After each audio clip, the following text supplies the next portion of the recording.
All right, guys, this week we're in week 4.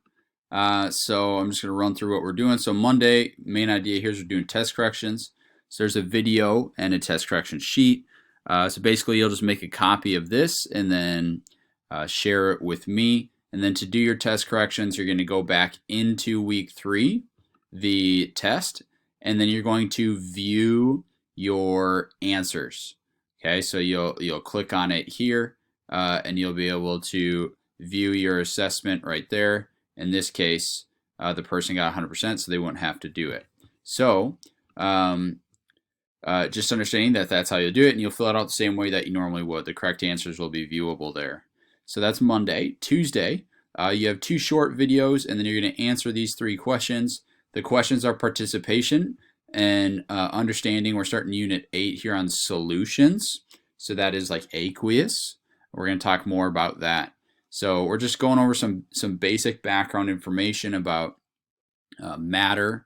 That's what we'll do on Wednesday. So this is just like a little pre-test, like, hey, what do you know about these things, or what do you think's happening? And then that's all it is. So right or wrong, you're getting credit for it. You just got to try it. So Wednesday, we're taking notes. So there's a PowerPoint or video lecture that you can walk through. Remember, with the video, feel free to pause at any point in time. Thursday, there's 2 little labs here.